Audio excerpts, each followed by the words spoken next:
Welcome into the Illini Inquirer Podcast. Time to talk a little football. It's Jeremy Werner and Joey Wagner. And if you haven't noticed, at Illini Inquirer, we are starting our position primer series, which, Joey, is great for, I think, for people if they want to read about the team, kind of gets us in the mindset, but also gets you and I in the mindset of thinking about this football team.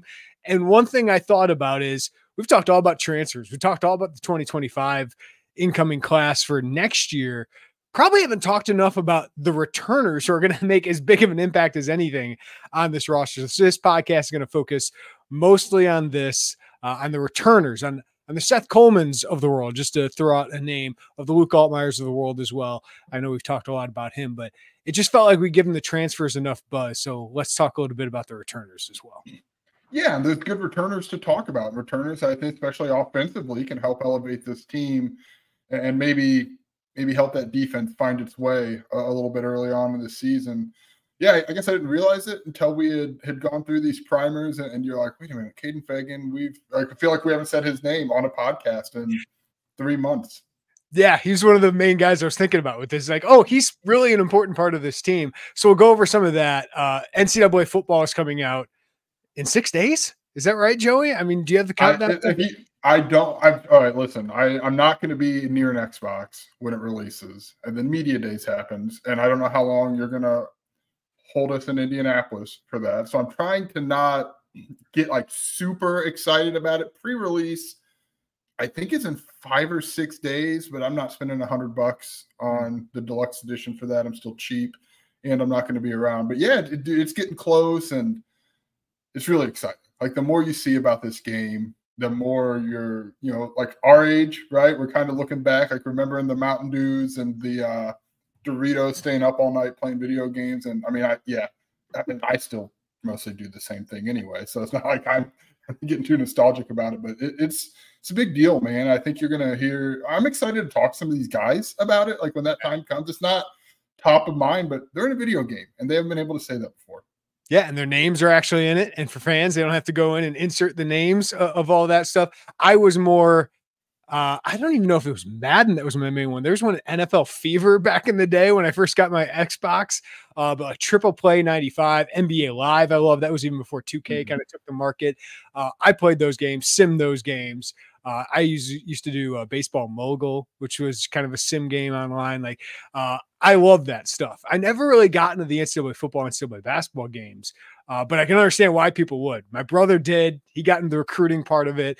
It's fun, man. And it's fun that players now with Ed O'Bannon and all the other things that are happening get to be a part of it and get their names in it. Like that's a lifelong dream for a lot of those guys. It's a lifelong dream for me to be able to text your group chat of a dynasty and say that you won the recruitment for a 5-star. And that's how I like to envision, like, Big Ten coaches in a group chat. Maybe like a flip the bird gif or something if you land a big recruit over one of your competitors. I'm going to do that. I don't know that they do that. What's the first team you're playing with?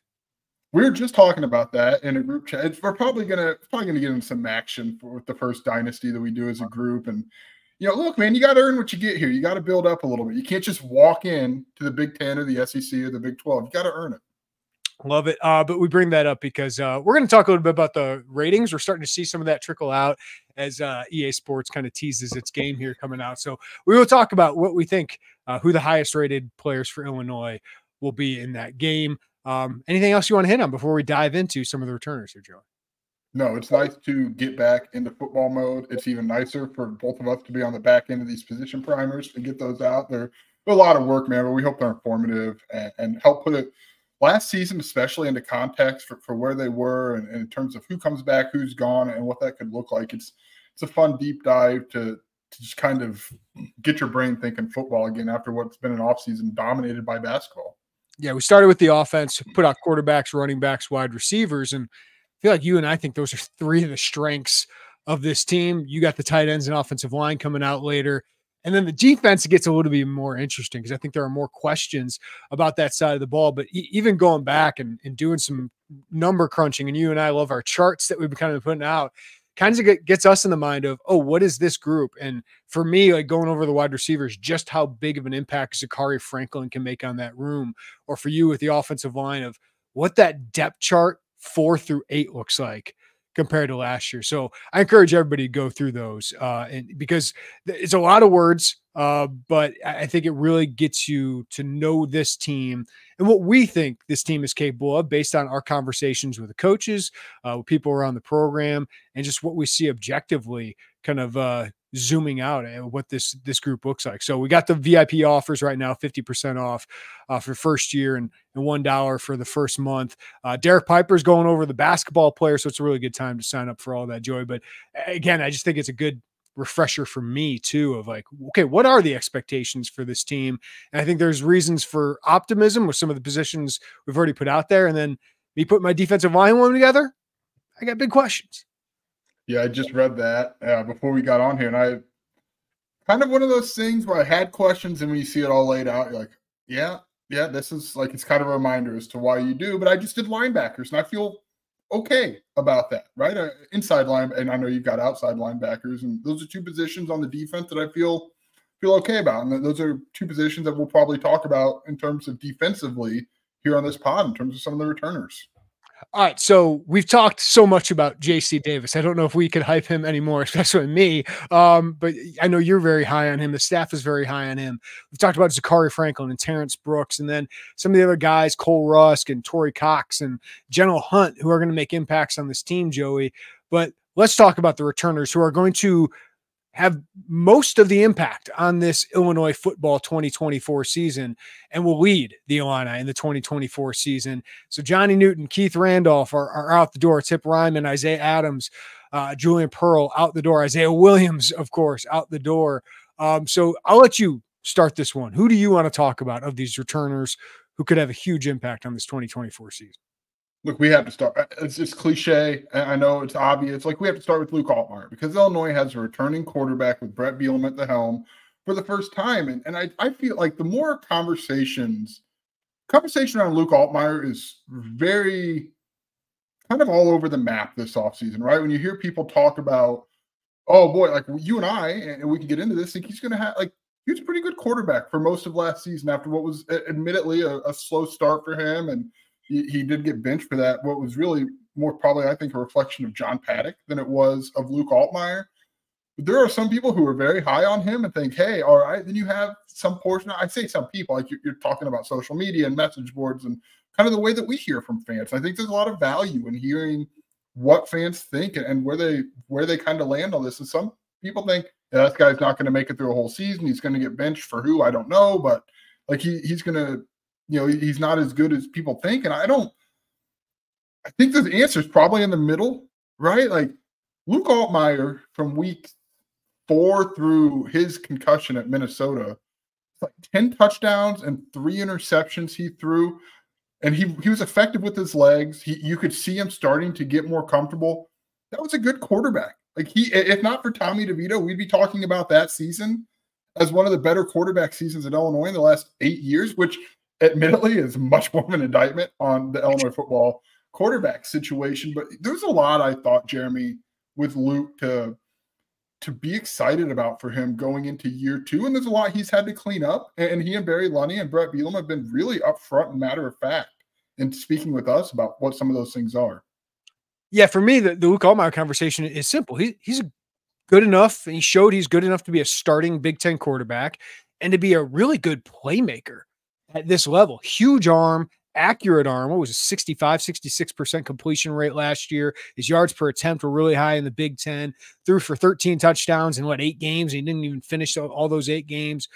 His passer efficiency was 5th in the Big Ten. No, it wasn't a great Big Ten group, but still, it was one of the highest for Illinois outside of Tommy DeVito in the last 10 years. So, again, I know that's a low bar for Illinois, but he was a solid Big Ten starting quarterback. And, with his competition in the Big Ten West, you could argue he was one of the best quarterbacks in the Big Ten, top 5, top 6 when he was on the field.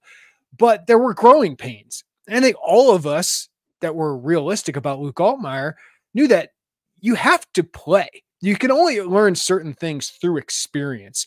And Luke Altmyer had to learn some of those things. I think he was kind of a gunslinger early on in the season, probably put too much on himself, and that really hurt him against Penn State, right? He was getting his butt kicked against Penn State. So he had 23 pressures in that game. I don't know how many times he got hit, but ended up throwing 4 interceptions. It was a brutal game for Luke Altmyer, and I actually appreciate Illinois taking him off the field in the fourth quarter because it was only going to hurt him.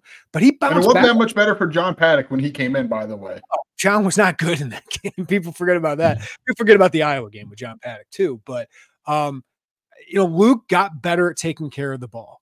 The rest of the season, you said 10-3 touchdown interception ratio. The one thing he can do better, and I think we saw that he can do better when Paddock came in, is just kind of make quicker decisions, get rid of the ball quicker. Be able to diagnose defenses a little bit more and maybe throw somebody open every once in a while. But I understood in his mind, he's probably like, I don't want to make a big mistake, right? Because that is what really hurt me against Penn State. So, but now he has that year of experience. And it sounds like he's responded well to what happened late in the season. It sounds like Illinois has coached pretty well and been very communicative with him throughout that. But you see the athlete, you see the arm, like the talent is undeniable. I think the question mark with Luke Altmyer now is, can he be the winning quarterback for Illinois? Because I think we saw the talent. Now can he elevate the rest of the team around him? Because I thought he played well against Minnesota. Pat Bryant dropped a couple touchdown passes in that game. If people remember, they should have had a lead even going into that final drive. But that next step, can he lead a team? Because he's not an outward vocal guy like John Paddock, even like Donovan Leary, I think is a natural leader, has that it factor. Does Luke Altmyer get that in his second year with a year of comfort with Barry Lunney, with a year of Lunney pushing him to be more decisive and all those things, assertive, all of that. So I think there's a comparison to Wes Lunt. When Wes came in here, it was like, oh, that guy's definitely a Big Ten starting talent. Can he take that next step and be the winning Big Ten quarterback? I think that's fair to ask, but I think there's no question he's a Big Ten starter. But the upside is if he does make those improvements, Joey, that we expect from a second-year starter, this could be a really good quarterback. And he's got a lot around him, in our opinion, to help elevate him as a path. There's 2 points I want to bring up. And we talk a lot, we have justifiably this offseason, said, hey, Illinois hasn't added another quarterback to push Donovan Leary. Like that, they've kind of anointed Donovan Leary as their backup quarterback, which likely means he'll get snaps at some point. It's just the way it goes in the Big Ten. But they also didn't bring in a quarterback to push Luke Altmyer either, right? And like we're still talking at the end of the day about a guy who was benched for the final 3 games. And in a lot of ways, you would think that they would bring in some, like if they didn't believe in him, they'd bring in someone to push him and try to take that job if they really thought benching him was a product of his play versus Paddock's, and that's not been the case. I think we do put a lot of stock in what that means for Donovan Leary, but there's also a lot of stock in what that means in their belief in Luke Altmyer, I think. And I think there's value there. They didn't do what Ole Miss did and brought in Jackson Dart. Now, they're 2 different situations, right? Luke Altmyer was a second-year player when they brought in Jackson Dart after Matt Corral leaves. They have college football playoff kind of aspirations, but yeah, they didn't do that. So I thought that was, as you're kind of saying, like that was kind of an endorsement of Luke Altmyer. We believe in you. And they're not pushing Donovan Leary as like competition for the starting spot. They're going to say there's a competition. They're in on Luke Altmyer. Like he is their starter. Now, if he struggled for whatever reason, they obviously have enough confidence in Donovan Leary to come in. But yeah, Luke Altmyer is a good place to start, Joey. I know it's an easy place to start, but he is the most important person on this team. And obviously in a second year in a second system, or in his second year in the system, first time he's had that in his career, usually there is a jump. Yeah, there is. And I'm with you. They're in on Luke Altmyer. If he struggles, they're not going to be recklessly in on Luke Altmyer. You know what I mean? Like they're not just going to sit here and be like, this has to work. Like I think if he struggles, they'll turn to Donovan Leary because they've been really excited about him. I've been hung up on this. I don't want this to come off as like you're hammering a guy who's not at Illinois anymore. That's not what I'm trying to do. But after that the Red Box Bowl in 2019, and Brandon Peters dives and he's just short of the first down. Do you remember the conversation that offseason when he was coming back for 2020? It was just like, do you remember how bad the quarterback situation was before Brandon Peters, right? And like, he wasn't phenomenal, but he was a good enough quarterback to help you compete and win some games in the Big Ten. So yeah, maybe there's a similarity to Altmyer, but I think Altmyer's a better talent. Oh, I do too. I'm just saying I felt like after that game, everyone's like, hey, all right, like returning quarterback. And like Brandon Peters at that point in time was for Illinois quarterback standards, it's pretty good. 2020 didn't go for a lot of different reasons why, the way that they had hoped, but it just feels like the conversation hasn't been that universal around Luke Altmyer coming back from the outside of the program. I want to be clear about that, about Luke Altmyer coming back. And you could say, like, hey, the floor quarterback's been raised at Illinois. Barry Lunny, as you wrote in your position primer, has put the expectation that Illinois is not going to be this godforsaken passing attack that we've seen it be. Like, this can be more. It has been more. And I think maybe that's changed some of the conversation people are having about it. Or maybe it's just a matter of, hey, this guy had a pretty solid end to the season. Luke Altmyer was benched, and you kind of forget. That's why I just feel like with Luke, you forget those middle 6 or 7 games. Yeah, and last season, or 5 games maybe. Like, that kind of gets lost in the shuffle. To be honest with me, John Paddock was so dang good over those last three or 4 games. But I do wonder if Luke Altmyer's legs were in that Iowa game, could they have won that? Right. I also wonder if Kaden Feagin was in that game, if Illinois would have won that as well, because they missed that. But yeah, let's move on from the Altmyer conversation. I want to bring here, this is probably the best NFL prospect on your team. He is entering his 6th season. He was, outside of Johnny Newton, your best defender over the last 6 games, surely. But I also thought the first 6 games, where was he? And that's Seth Coleman. Seth Coleman is a huge part of this defense. And on a team that lost Johnny Newton and Keith Randolph and Denzel Daxon, you and I know Gabe Jacas and Seth Coleman have to take a huge step forward, but Seth Coleman has all the traits NFL teams are looking for in an edge rusher, and he was so good over those last 6 games. I mean, he was good in 2020 when he was getting those one-on-one battles, but for whatever reason, whether it was the secondary didn't give him enough time, there wasn't enough blitzes, he wasn't rushing the quarterback enough, it took him a while to get going, but we know he made a big impact against Maryland. He made a big impact the rest of the way with 6 sacks over the last 6 games. Seth Coleman is the best player on this defense coming into the year, and he needs to play like it, Joey. So he's kind of a quieter guy. He's kind of been not in the limelight because of Devin Witherspoon and Sidney Brown and Quan Martin and Johnny Newton and Keith Randolph. But now he's squarely in the spotlight where it's like, this is your defense. Like, can he be a star? Can he be the all Big Ten defensive disruptor up front? Yeah. Seth Coleman's highs are really, really high. Like, he has all the tools that you want. The tools you saw when he got to Illinois, right? Like, that was a good win for Lovey and his coaching staff to identify him early, to hold on through some overtures from other parts. Was it Utah? Was that the one who really came in on him? And, like, you see it all physically. And it's my understanding that there's some NFL teams that have mid-round, high mid-round grades on him. But he kind of at times leaves you wanting more in the consistency department. Like, those highs are so good. And I'm not saying be at those highs all the time. Like, that's a different level of college football players to live at his highs over the course of 12, 13 games. You just want more. Like, you don't want games where I have his PFF here. Gabe Jacas actually was more consistent last year. Gabe didn't get to the quarterback as much as Seth Coleman. Seth Coleman finished more plays, had more dominant games, but Gabe Jacas more consistently felt like got pressure. Seth Coleman had 4 pressures in the first 6 games, according to Pro Football Focus. Like, that's what I'm talking about. Like, you want more there. Like, you don't necessarily need the 5 pressure games that he had in that breakout game at Maryland. You can get that over the course of every game, great. But, like, this realistic expectations there. But 4 and 6 weeks, like, that's what we're talking. Kind of elevate that floor. The ceiling's great. The ceiling's what you want it to be, but that floor needs to come up a little bit. And Illinois, frankly, needs it to this year. They need Seth Coleman to be put in positions to be a dynamic pass rusher, which we can't always say was the case with some of the play calling a year ago. And Illinois needs him to take that step and be that dynamic pass rusher down in and down out. All right, who you got next, Joey? I feel bad. I'm just going to stay on offense because I feel like if we get rid of all the defense, we're going to say 3 guys, and we're just going to end up back on offense anyway. So I'm fascinated by Kaden Feagin. Yep. I am. Like, I think about this a year ago, and I think if we were to go back through the position primers a year ago, we had him as the newcomer to watch, but probably in the depth portion of the projected depth chart.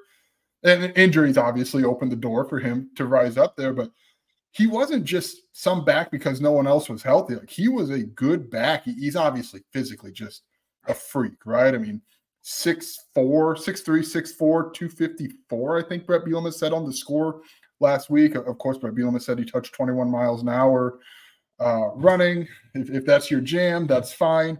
But like he showed, well, yeah, probably in that neighborhood. But he also showed wheels. That's fast for a big guy like that, 6'3", yeah. And if you're skeptical, I mean, he did show some wheels at Minnesota on that touchdown reception that he had, where he ran away from some defenders who kind of took some bad routes, but he still got moving pretty good. There's just a lot to like there. There's a lot to like for him being in his second year, his second spring, his second summer, all of that, like, and now kind of knowing, like, hey, I can do this. I can be a back who in, realistically, 5 games of serious production. I mean, he was a 500-plus yard runner as a true freshman. You like that from him. You like that given Brett Bielema's history at developing running backs and the fact that we know, that they're more dynamic than a lot of people want to think of Brett Bielema's teams in the passing game, but they're still rooted across the board of being able to run the football effectively. And he's a guy who showed he can do that. Not being tackled for a loss for 73, 74 carries. That's impressive. And and it was an issue for Reggie Love and Josh McCray. It was.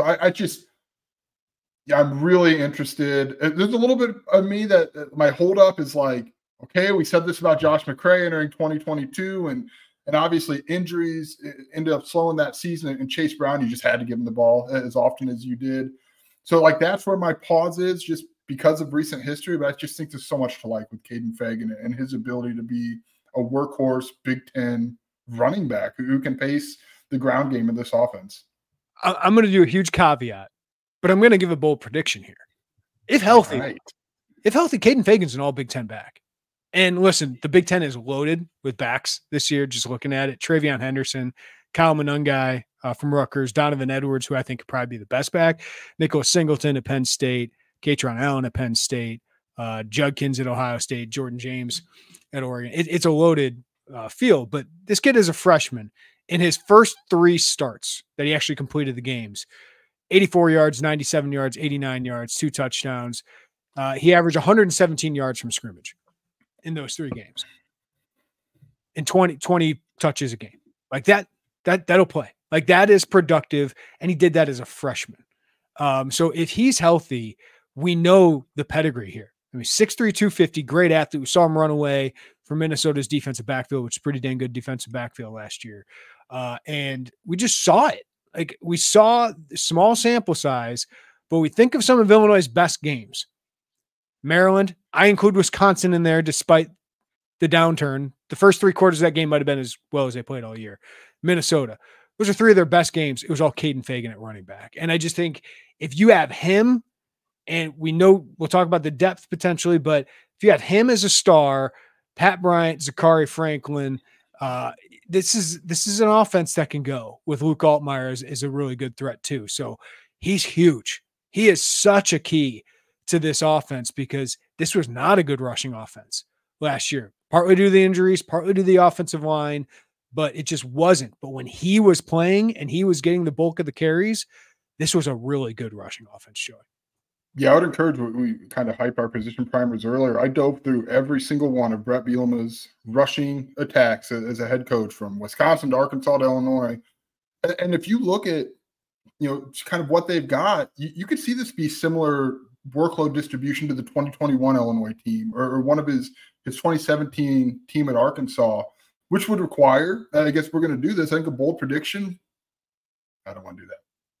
Go for it. Does Brett Bielema get back in that 1,000-yard rusher category again? If Feagin is healthy for most of the season, if he plays 10-plus games, I think yes. Opportunity will be there, right? Opportunity will meet talent for him. But then you look behind him and you don't need him to be what Chase Brown was. I don't think they want to do what they did with Chase Brown again in 2022. You had to. He was hyper productive. He was doing all Doak Walker campaign. No one's going to fault them for doing. That's just not the way they want to balance their rushing attack. And it's probably not long-term very viable to ask your running back to take that many carries. But yeah, you're right. You saw it with him. There was a play, I'm trying to remember, it was a home game, his first career touchdown. He bounced outside Remember that he bounced out something kind of like a stretch run and scored. They were in the red zone, but it's one of those he showed more burst, I think, than a lot of people would picture someone of his size to have. And like that was when we kind of knew, like, hey, he's not just going to fall forward for 3 or 4 yards every single time he touches the ball. Like he can get out there. Is he going to be breakaway Chase Brown or 2018 Reggie Corbin? No, but like he can pick up chunk yards, and there's. For someone as big as him, like that's big to wear on some of those linebackers, some of those defensive backs. They have to tackle that dude as often as they might have to. Yeah, I'm not saying he's this, but he can be Illinois' version of a Derrick Henry, right? Like Derrick Henry's got a little burst. Like he can get out in the open field and boy, bring him down as a defensive back is kind of insane. He's a good receiver. So I think I'm very high on him. Just needs to stay healthy. Staying on offense, Joey, we're going offense heavy. Pat Bryant. You lost Isaiah Williams, you lost Casey Washington, but you do bring back a top 20 Big Ten receiver. Like it kind of went under the radar that Pat Bryant had a pretty dang good season, and he's had 2 pretty good seasons in a row. In the last 2 years, 77 receptions, 1,013 yards, 9 touchdowns, 7 touchdowns last year. It was one of the top 5, I believe, in the Big Ten. So if he just duplicates last year's total, he'll be top in career receiving yards at Illinois, top 5 in receiving touchdowns at Illinois. But I think we all think he's going to be better than that because he did leave some plays on the field. And you talked with him in the spring, and he mentioned that. Like, I got to be more consistent. The Minnesota game is the one that really stands out in my mind because he dropped 3 passes in the end zone that could have gone for points, 2 touchdowns and a 2-point conversion. Now, Minnesota had a really good defensive backfield. They made some plays, but those are the kind of plays you need your number 1 wideout to make. But he did make those at times. He had a really good contested catch rate, about 50%, which was top 11 in the Big Ten. Had a huge game against Indiana that kind of gets overlooked because of how that game ended. He had 113 yards, 7 receptions in that one. So he's proven himself as a Big Ten starter, big physical blocker. And now it's just about how does he handle the number 1 target role? And I still think he can be that with Zachary Franklin here because he's a little bit different than Zachary. 6'3", 215. Zachary 6'1", 185 is more quickness and savvy and route running and hands. Pat Bryant's a physical, impressive specimen that I think is going to have a chance to play in the NFL. So can he turn into that 700 plus, 750 plus yard guy? I think he's going to have plenty of opportunity to do it, Joey.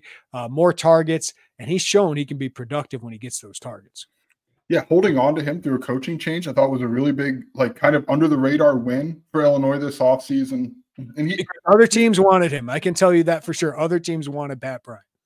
That's right. And I think like his college career has kind of been like what people fall in love with about the college trajectory, right? Like he comes in, he's a blocker pretty much as a freshman, a little bit more as a sophomore, a little bit more than that as a junior. And now you would think as a senior with his tools, like you're right, he could be that number 1 option on a Big Ten team. And he certainly was going to before Zachary Franklin, and I don't know that he won't be now with them. Like I like the 1-2 punch that those two have. I don't know about you, but go ahead. If I said odds, sorry to interrupt, but if I said odds, I would probably set pretty similar odds of who leads the team in receiving yards with Pat Bryant and Zachary Franklin. I think most people would say it's Zachary because of what he did at UTSA. I mean, what Pat Bryant's done at Illinois is still pretty impressive in the Big Ten, given who was around him. He started how many games as a sophomore? 11 games as a sophomore for Illinois. So this is a proven Big Ten wideout. I get a little bit, correct me if you think differently, in the same way that we talked about Seth Coleman defensively, like you love where the highs are, but you want to see that consistency come up. I get very similar vibes in the way that we talk about Pat Bryant offensively because you know it's there.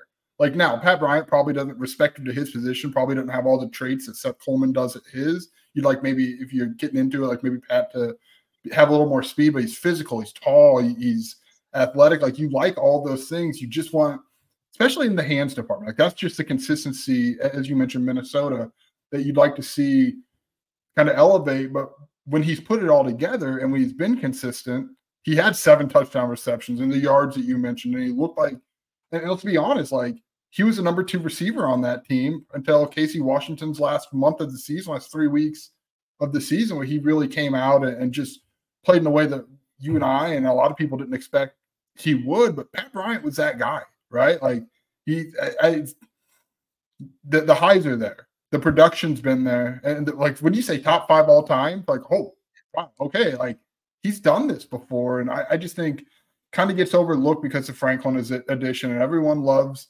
the 4-star Malik Elsie's here, and oh, it's his turn. And I fell into that trap last season with Malik Elsie. I'm not going to act like I didn't, but Pat Bryant's the guy who's just kind of been there, done that, and just steadily improved each and every year. It sounds like he and Justin Stepp have really connected well. Like I think he could be, like, if you told me he'd lead their team in receiving, okay, I'll buy that, no questions asked. Yeah, it kind of reminds me a little bit of Malik Turner with his size, his ability to go up and get it.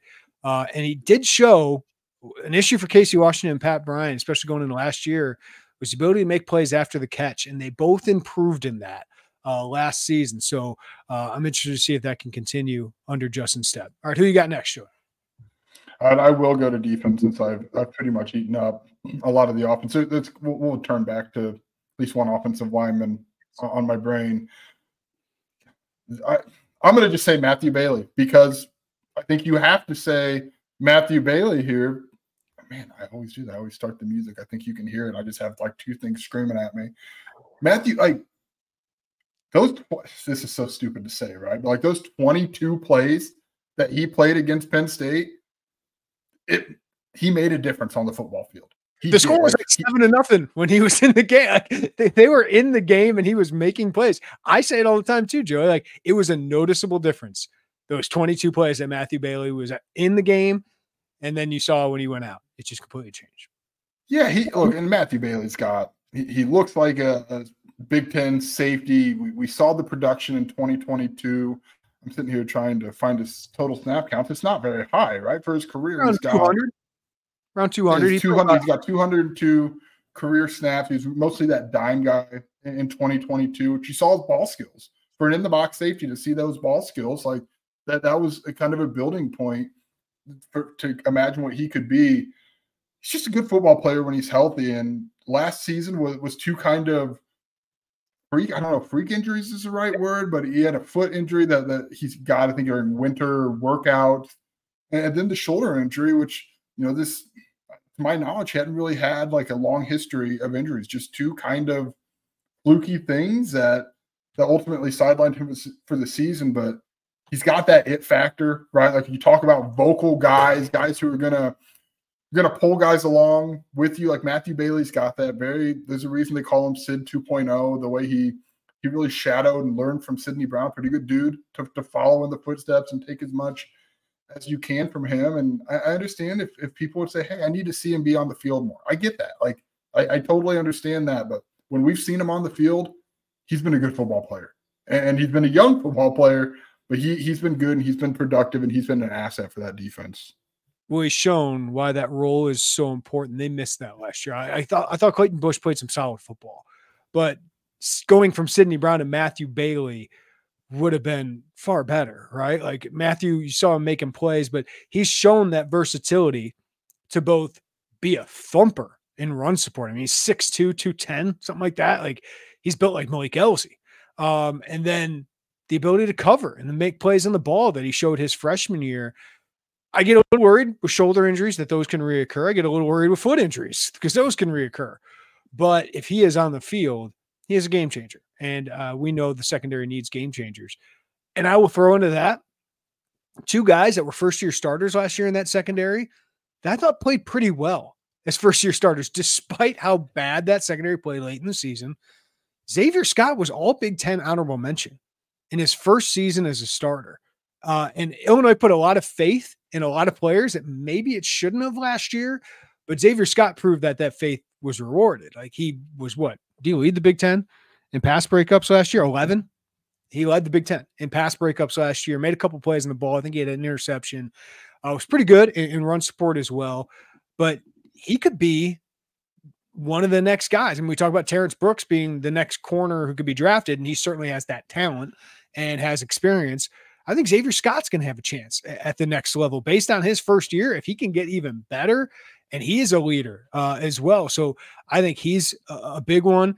I thought Miles Scott, he went too long between making big plays, right? Between making at that position. Yeah, at that position that has been so successful making big plays. But I thought he was really solid in his responsibilities. Like He was pretty good in run support. He was pretty good in not getting beat over the top. But his next step is making plays. But I also have to remember this guy was playing receiver a year ago, right? Like he didn't start playing DB until last spring, didn't start playing free safety until last training camp. I believe something like that. I think he started at corner, right? When he first moved to DB in the spring. Yeah. So like that's a pretty solid first season. And those are two guys that I think have another step they can take that sometimes we don't think about. We're thinking about who's the new guy. How can this guy, do we have Mac Resetich turn into a star this year out of nowhere? Well, maybe it's just Xavier Scott taking another step as an all Big Ten honorable mention guy to an all Big Ten third team guy. Or maybe it's Miles Scott getting 4 interceptions instead of 2 interceptions, because one of the biggest differences of that defense last year, Joey, takeaways. Yeah. I mean, they had 28 the year prior. Would they have 9 or 11 this past, something like that? Like the turnover margin just completely flipped for Illinois. And that's why you lose 3 more games. Yeah, I seconded on everything you said about Miles Scott, but I want to talk about Xavier Scott because I think for everything you mentioned about the way that he played, and teams went at him in the slot a decent bit, Jeremy, last year, but his versatility is just as important to me as a returner this season than his production, because he played last year was mostly in the slot. I think injuries may have changed that late in the season, but for the most part, he was their nickel. He was their Quan Martin guy. He's similar to what we talked about. Matt Bailey shadowed Quan. I think this year he's going to move outside. I think he's going to be that outside cornerback opposite of Terrence Brooks. And he's played a little bit there as a freshman, but he's got the size. Like, I don't worry about him going out there and being too small or this. But I think if, let's say, Caleb Patterson or Jaheim Clark, or name your corner, Chase Canada, if they show that, hey, we're one of your best 11, we're one of your best 5 defensive backs, then you could put Xavier Scott back inside, or maybe Tyler Strain or Torrey Cox, who you and I think is very reasonable, think those two are going to be competing for that nickel spot. If they don't produce at the level that Illinois needs them to, then you can move Xavier Scott back inside. I just think that versatility, man, they just last season felt like these are the guys, they've got to be good, or the only options are young guys. And his ability to kind of clean up some spots where he needs to, there's a lot of value there for a secondary that needs value to it. Yeah. Right. So that's a huge kind of underlying part there. I still expect him on the outside, but just his ability to go inside if they need him to, if an injury crops up and you don't want to play a guy who isn't ready, like that's a huge deal. All right, Joey, your turn. Boy, you just took 2. I hope you know that. I was going to throw 3 off linemen together, so they're all kind of similar to me. I know, I'm with you. I think 2 are more similar than the third, so we'll get into that in a second. But I got kind of wrapped up into the position primers, a linebacker, Dylan Rosiek. Like, think about this a year ago after the spring game. Like, you and I had kind of heard buzz, like, hey, it's Dylan Rosiek. No, he got his feet wet a little bit in 2022, but he's really coming along here. And he thought, all right, whatever. And then Calvin Hart transferred. And it's like, he must really be coming along, and he must be moving up the depth chart. And he did. And Treek Barnes was still the starter to begin the season. Linebackers were not good in the first 2 games, really the first 2.5, if you want to throw Penn State into that mix. But the more Dylan Rosiek played, the better that linebacker group played. And by the end of this thing, he was starting over Treek Barnes, who's a team captain, a senior 5th-year team captain. Snaps really diminished, and Dylan Rosiek stepped into that role. Obviously, the Hansen family and him have a long history. Jake Hansen, the former linebacker at Illinois. You saw a little bit of that with the way that he forces fumbles. He had 4 last season. Like, that's a good number for a defense that didn't force a lot of takeaways. Dylan Rosiek led the Big Ten in forced fumbles the same way Jake Hansen would punch it out. Is he as athletic as Jake Hansen? No, probably not, but he's strong. He's a really strong guy, and it just seems, Archie McDaniel said in the spring, I feel better when he's on the field. And he strikes me as, I know a lot of it flows through the safeties when we talk about Matthew Bailey or Miles Scott, but he strikes me as kind of that emerging voice on the defense. And at that position, certainly it plays in, a middle linebacker there. I don't want him to get overlooked because he had a pretty sneaky good first season as a starter. He's honorable mention all Big Ten, and he led the team in tackles. I just think he's the guy who could take another step this year. Same way that you talked about Miles and Xavier Scott. No, I totally agree with all of that. And he was one, I mean, outside of Johnny Newton, was he their most consistent playmaker last year on that defense? Because Seth had those highs, but it wasn't as consistent. Like Rosiek just felt like every week made a play or two that could change the game. And that's what you were looking. You just didn't have those plays outside of Johnny Newton that were changing games. And then Seth Coleman finally came along, but Dylan Rosiek makes plays on the ball, forces the ball out, is a sound tackler, but also puts pass rush on, man. Like he was fifth on the team in pressures. Johnny Newton, 43, Gabe Jacas, 22, Seth Coleman, 18, Keith Randolph, 13, Dylan Rosiek, 12. So we don't think enough about linebackers as pass rushers. I do a lot with Kanena Odeluga, who's a really interesting overhang linebacker. Just want to mention him here as he's coming back from injury, but really intelligent, good pass rusher. And I'm just interesting to see how Illinois can deploy that. But Dylan Rosiek's going to be on the field most of the time this year. And I think that's a good thing. He's one of the most proven players on this defense. Yeah, just one more to build off of that. Last season was kind of a changing at the guard at linebacker, and now those guys are back, right? Dylan Rosiek's back. Kanena Odeluga's back. We expect James Cruz to step into a bigger role this year. But Odeluga in particular, 2022, he was just that. He was the overhang linebacker. Hey, your job's to get after the quarterback. Like that's what we're asking you. Probably similar to how I think they're going to use Daniel Brown this year. But I thought last year Odeluga showed more than just being a guy who can be that overhang backer to rush the quarterback. His PFF graded him pretty good as a run defender. Like that wasn't something you thought about him much in 2022. And you just kind of felt another piece of his game evolve a little bit. And I really like the tandem with him and Rosiek as your top two linebackers. I don't know where that ranks in the Big Ten, right? Like I'm not trying to put that in context. I don't know where that would go, but I think those two complement each other very well. And I think they both really took big steps in their development in their first year as significant contributors on the defense. All right. I want to mention this guy because it feels like we've gone a little too long to mention him. Gabe Jacas, right? I mean, this guy 2 years into his career has 57 pressures, 8 sacks, 33 hurries, according to PFF. Been a really good starter, right? As a freshman and a sophomore, but it felt kind of stagnant last year, right? Like pressures went down. Again, I think the entire defense had something to do with that. But there just wasn't as many flash plays. Like I thought there was a consistency to Gabe Jacas, but there just weren't as many game-changing plays. Now it's his time with Johnny Newton gone to be a guy who makes more big plays and becomes a better pass rusher. No questions about him as a run defender and his strength, but to get off blocks, make plays, to get to the quarterback. Like he's not the fastest dude, but we know how strong he is. So if he can get that technique out of him, it's a big year for him. Clint Sintum, I think a big thing for him is to get the most out of Seth Coleman and Gabe Jacas. I think Charlie Bowen's a really good coach, but at the end of the day, whether it was the defense, the secondary, how it was called, outside linebackers just did not produce quite enough last year. So I think those guys need to produce given the questions we have in the interior of that defense. So I'm wondering if Gabe Jacas can take that next step. But talking with him this spring, man, there's a urgency to Gabe Jacas because this is a guy that going into last year, we're thinking, can Illinois keep him for 2 more years? I think he's got a lot to prove to be an NFL draft pick. So we know he's got the talent to do that, but now as an upperclassman, now it's time to go be that kind of all Big Ten talent.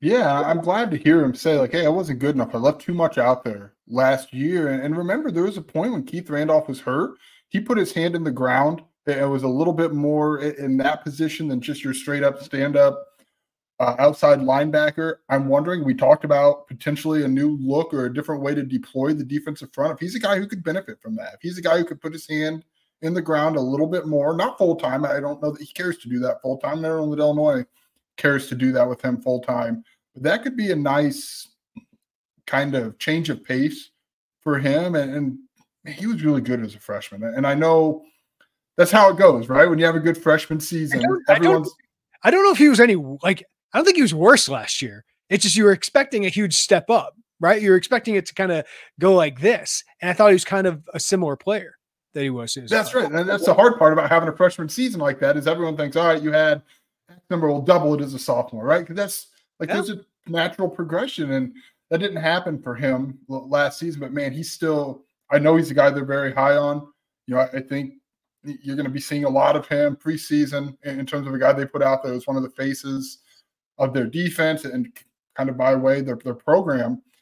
So I want to see if he can elevate a little bit, because he and Seth Coleman really do have a lot of keys for that defensive front to go up there and be those figureheads of this defense and that defensive front. But still got all the tools. He walked by. We had some media today, and he walked by, and we looked like, dude, he's a huge guy. And he's a massive individual, which sounds stupid saying about a college football player because most of them are large gentlemen, but he is just truly enormous. Yeah, and just the way he talked, because he didn't say much before this spring when we talked to him.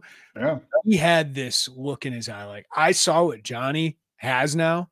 I want that, and I need to play better to get what he has.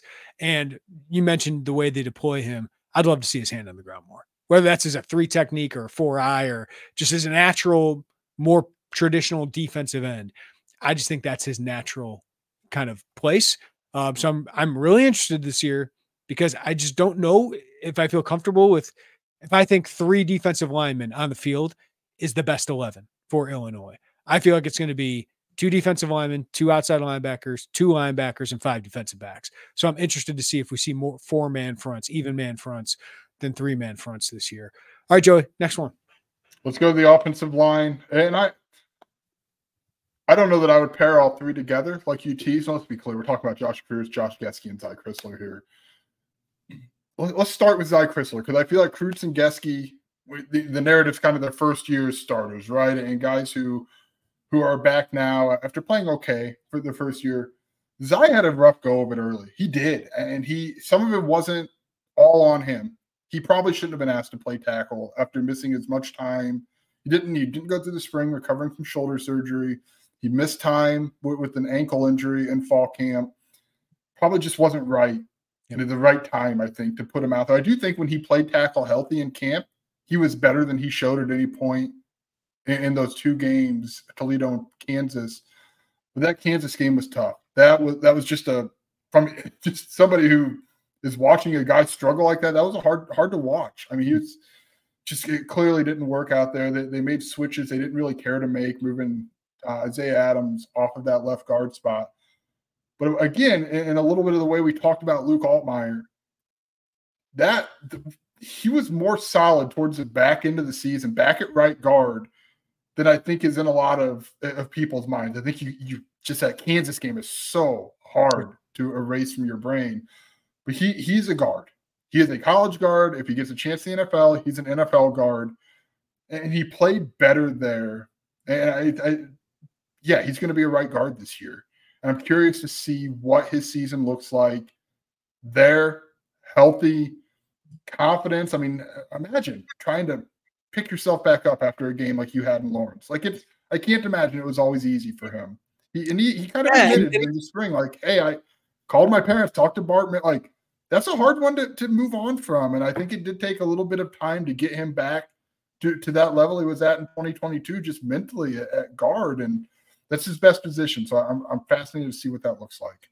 And listen, when you struggle when you're on an island, everyone knows who's struggling, right? Like sometimes it's like, oh, you know, the interior struggled there. Was it the center? Was it the guard? Who was the play call? Like, did they? Everyone knew it was him. It's the same as the cornerback, right? Yep. Everyone knew who was struggling, and it can be rough on social media, right? And we all see it. He knows what's happening, and it was a bad situation. But I mean, should he have been all Big Ten honorable mention? I don't know, but he's had it the last 2 years. He's been a starter for the Illinois offensive line the last 2 years, and they've kind of talked about him, you know, stepping up a little bit in that room that lost Isaiah Adams, who was certainly a leader. I think Josh Cruz is the heartbeat of that room now. But I think Zy Chrysler can be a good Big Ten guard. And I think he has been.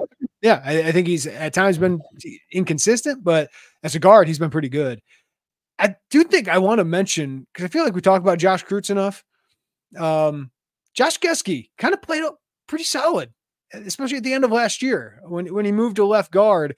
And listen, they brought in Kevin Wigginson. They brought in Melvin Priestley and Desmond Schuster.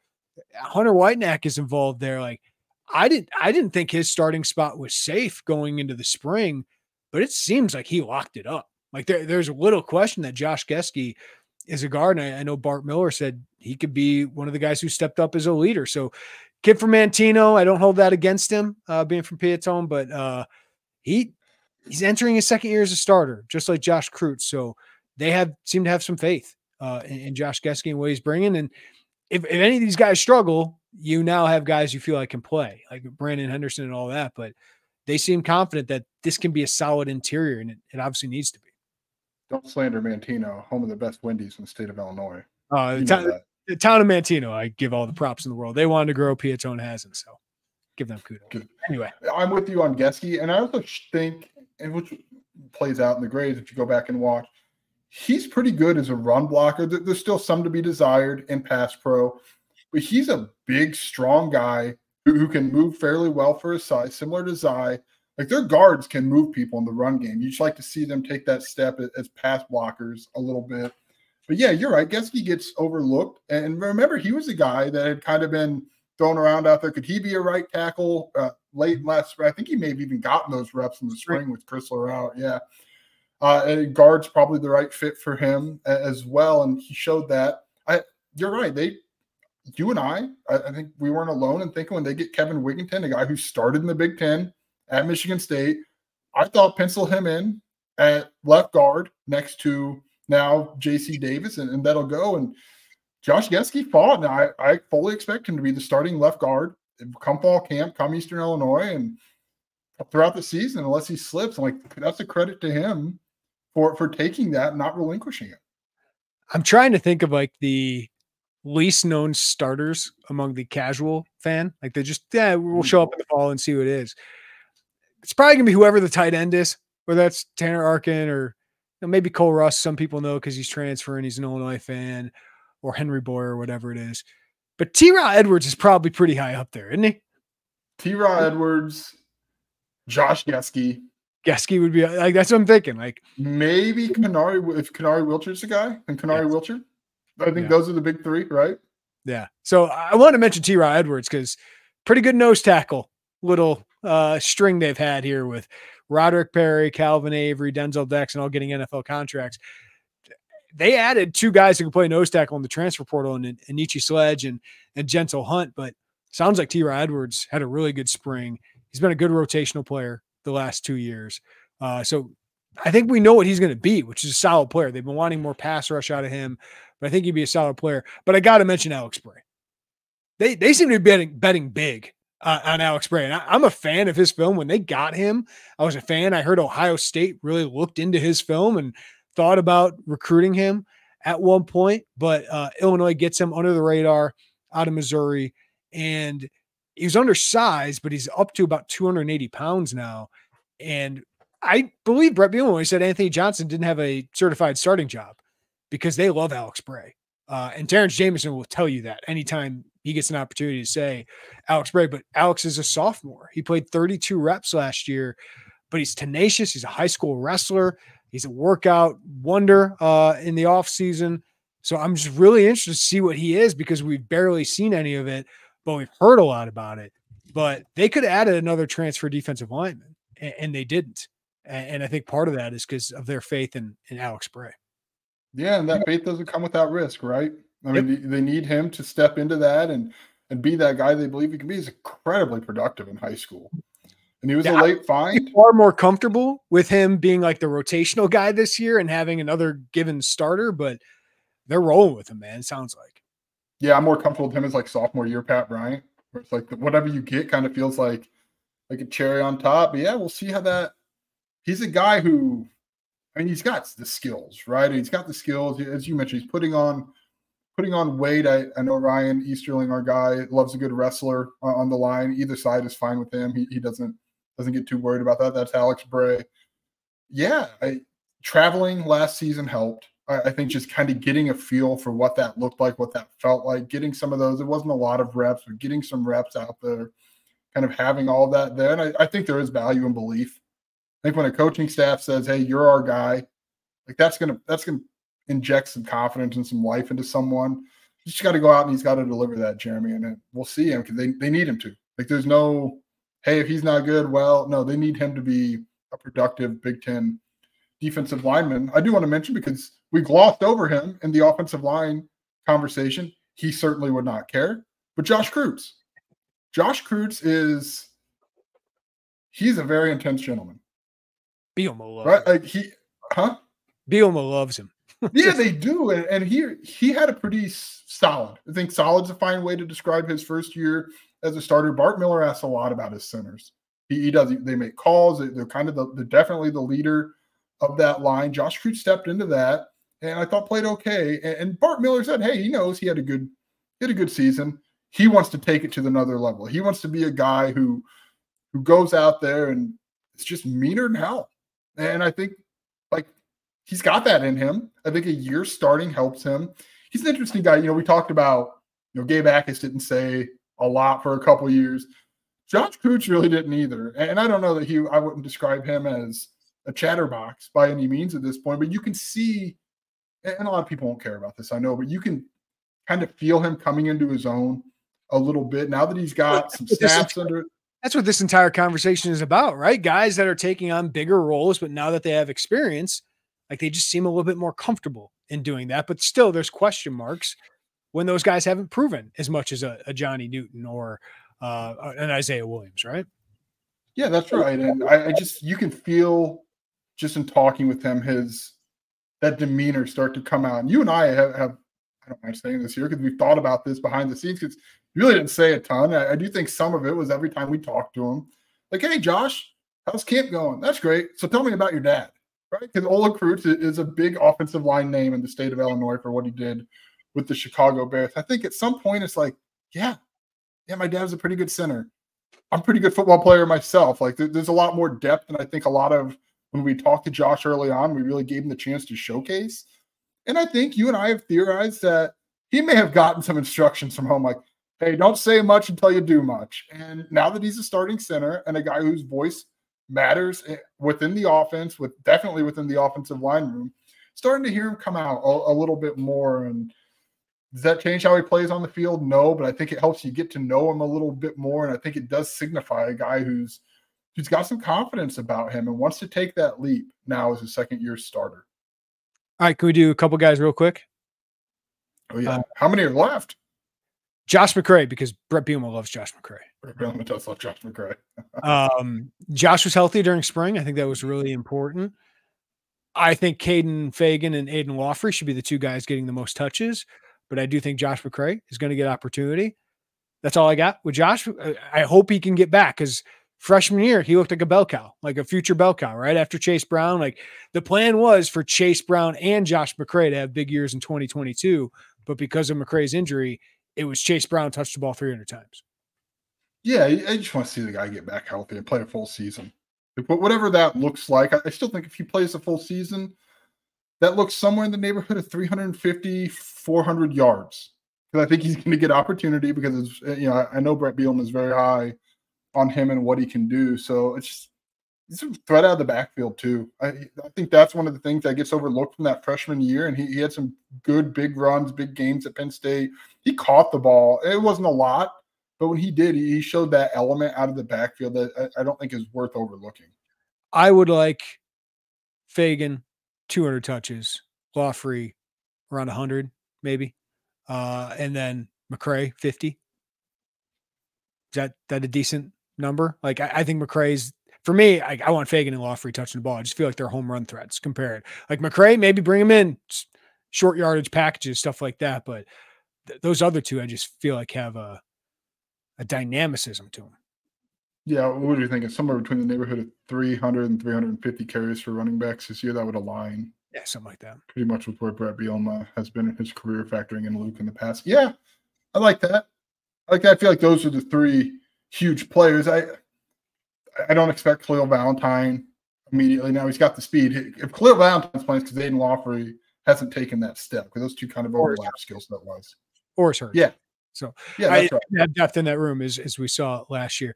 Another guy like Kenari Wilcher's a guy that I feel like can be a real X factor of this offense. So I think he's the likely starter in the slot. But I just want to mention Hank Beatty. I just want to mention, I just want to mention him. Like, the consistent thing that people talk about, it's weird because he was such a small sample size. He struggled with ball security last year, which you didn't expect out of Hank Beatty. He's the guy with hands. He's the route runner. He's Mr. Reliable, as they like to call him. But he had 8 targets, had a fumble and 2 drops. Like that can't happen. But if he's the guy they talk about in practice, it's a guy they think can get 25, 30 catches, and maybe it's only 250 to 300 yards, but could be a kind of decent slot option that I would compare to like a Donnie Navarro or Zach Grant had a nice final season in Illinois. Like, I can see him being a part of that. So I just wanted to mention Hank Beatty there. Yeah, I'm going through real quick. David Alano, kicker, special teams talk. Got a new kicker. Like, that's kind of a big deal. Hold on. If you can get 2019 Donnie Navarro, 27 catches for 345 yards out of Hank Beatty, yeah, I'll take that. Like that's kind of like the similar route runner, hands guy. It's just in that slot. I'm not expecting the guy to get 100% of the snaps. Basically, like, I mean, Isaiah Williams got like 90% of the snaps last year, right? Like Casey Washington got 90% of the snaps. Pat Bryant got like 75% of the snaps. I expect more of a rotation, especially in that slot. So I do think Hank Beatty could play, 200, 300 snaps. And I wonder what he could do in that time. That's right. Now to David Alano. Yeah, new kicker, returner, not a returning starter, but a returner. I think he's going to handle field goals. We'll see who handles kickoffs. He's got a huge leg. It doesn't sound like he misses very often in practice. That's got to translate over onto the field. But there was kind of a point, even last season, Caleb Griffin had that injury, and you thought, is he? I think he'd missed a couple. 4 of 8 3 games or something like that. Yeah, and you wondered if David Alano was going to step in and take that. Obviously, that didn't happen, but they're high on him. They should be. He's a really, really talented kid with the huge leg. And kicker's been very steady. Yeah, very, very steady for Illinois. Gabe was really good at the end of the year. I mean, 2 really, really clutch kicks at the end of games.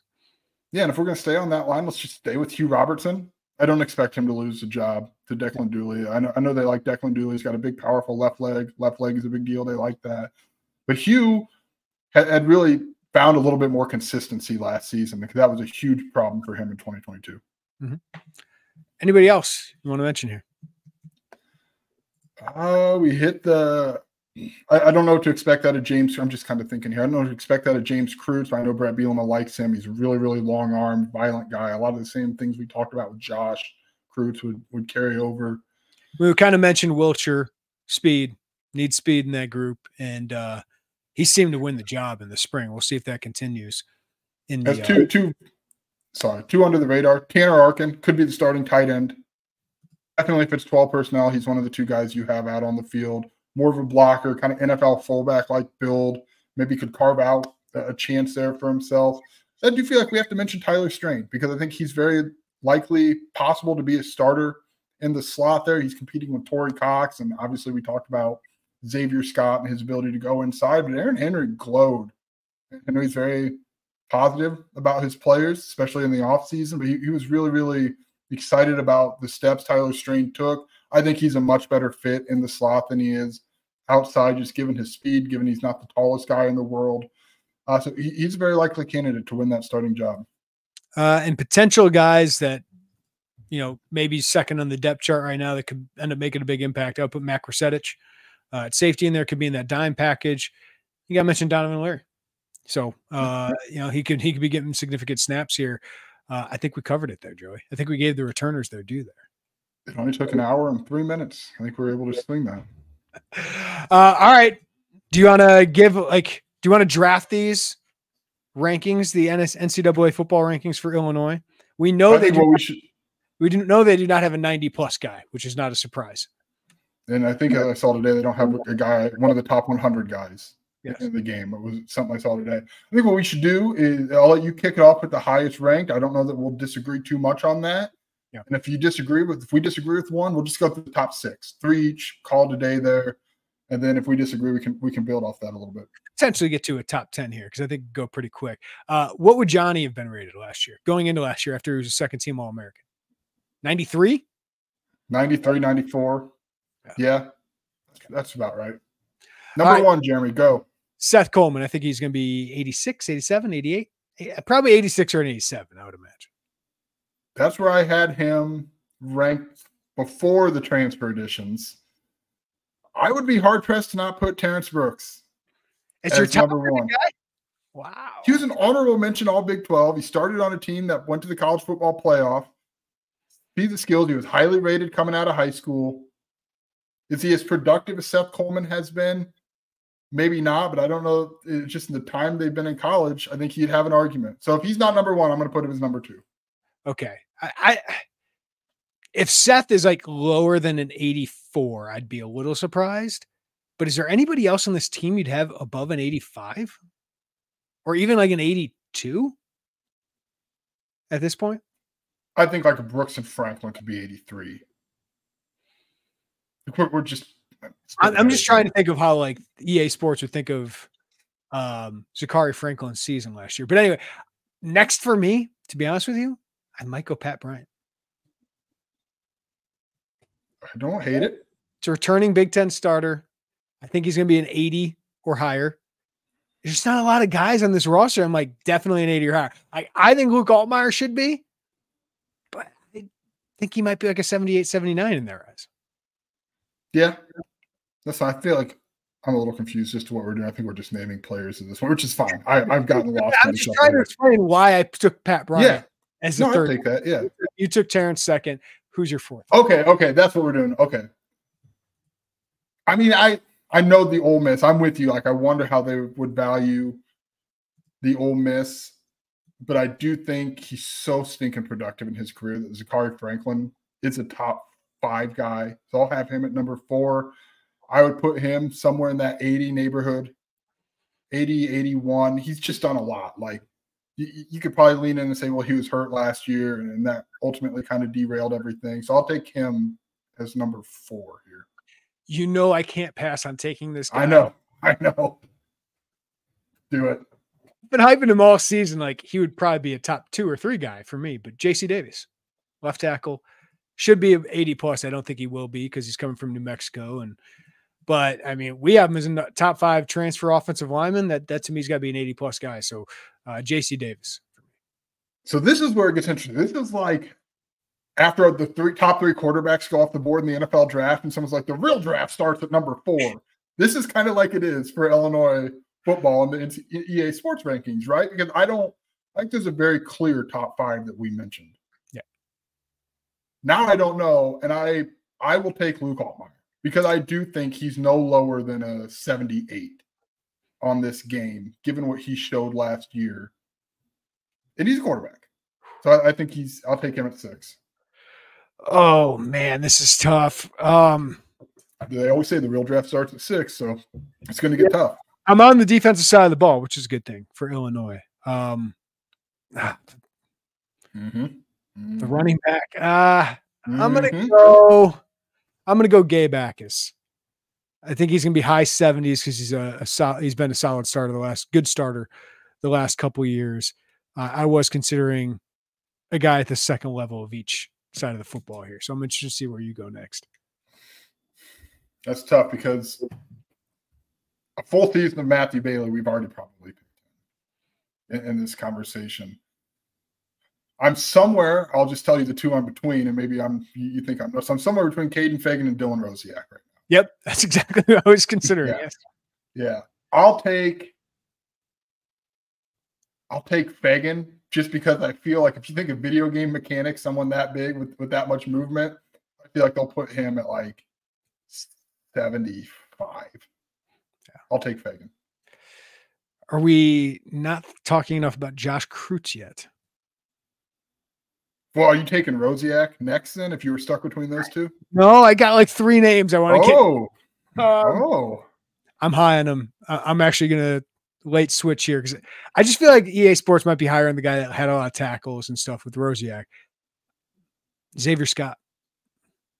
Taking Xavier Scott. Is that my 8th pick? 9th pick? I don't know where we're at. That might be 9th, so this might be 10 here. Yeah. Boy, we really should have played this down or something. Someone's like, right, man, 9. I think I'll have to take Rosiek. He had 80 tackles, 4 forced fumbles.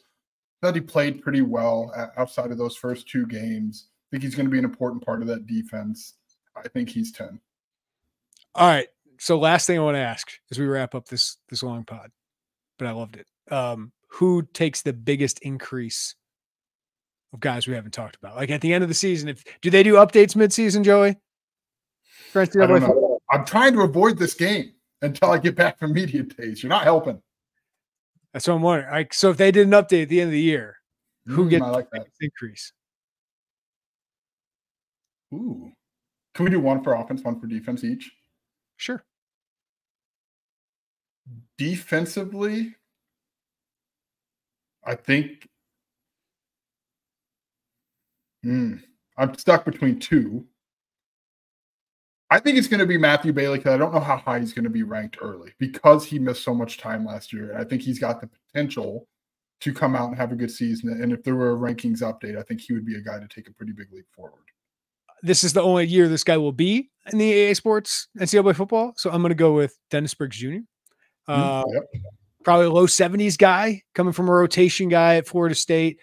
But I think he's their best defensive lineman going into this year. And he's been productive when he's healthy. So I think Dennis Briggs Jr. could end up being maybe a high 70s guy by the end of this. Offensively, who you got? It's going to be on the offensive line. I think it's going to be Melvin Priestley. Ooh. I don't think it's similar. Yeah. Similar, I don't think his ranking is going to be very high. Transferring up from Grambling State, it's not like he was some highly rated guy at a high school. He had 1 trillion holding penalties at Grambling State. So one, I'm saying this based on the idea that Bart Miller can coach those out of him. But he's going to be their starting right tackle as far as I'm concerned, unless Brandon Henderson puts together an incredible fall camp. I think Priestley's got a pretty good grip on that. I trust Bart Miller. Yep. If you can't coach the penalties out of him, then this is all for nothing, and we'll see. But I think he's a guy who's going to get a little overlooked, and he'll be a Big Ten starter. And I think that's worth a rankings bump. I'm going with the guy we've already drafted. I'm going Kaden Feagin. I think he can go from like mid 70s to mid 80s. Like I think he can have that kind of season. I am all aboard your Arthur wagon here, Joey. I don't think Feagin hated that. I don't know that Brad Bielema was like printing T-shirts for that. He's from Atwood. Also, he's from Atwood, which I think is kind of a flaw in my logic there. I don't know why we don't call him the Atwood wagon. I guess that could be. We could probably start that now. Yeah, but I'm all aboard the Kaden Feagin. You really are. I did not expect the pod to go this way, for you to be all aboard. Part of the reason I wanted to do this pod was talking about Kaden Feagin could be pretty dang good. You know, he was. Well, we'll close with, like, had he not gotten hurt, Big Ten Freshman of the Year is a lot more difficult to give away. Like, I thought he was putting together a very compelling case for a late push to win that. Obviously, the injury hurt, but, like, he was right there, man. Who even won it at the end of the year? Dylan Thiemann? I can't pronounce his last name, the Purdue safety. I think he had a ton of picks, if I'm not mistaken, because he's a free safety in a Ryan Walters defense, and he's talented too. I don't want to take that away from him. But I thought Feagin was making a really, really strong case there. Yeah, because the Minnesota running back got hurt, and you're like, man, there's an open window here. And if he keeps doing this for the rest of the year, ends up with like 800 yards and 8 touchdowns, he might actually win it. So, yeah, that's how I feel about it. He really wasn't that. He was not that far from an 800-yard season, was he? It wasn't. If he's healthy for the final 3 games, he probably gets there because he was looking pretty dang good. All right, Joey, great job. Appreciate it as always, buddy. All right, man. Appreciate you. All right, everybody. Thanks for listening to the Illini Inquirer Podcast. Give us a follow, rating, review wherever you get our podcast. If you're watching us on YouTube, hit that like button, subscribe to us, and hit the notifications bell. Everybody have a great day. Take care of each other. We'll talk to you next time on the Illini Inquirer Podcast.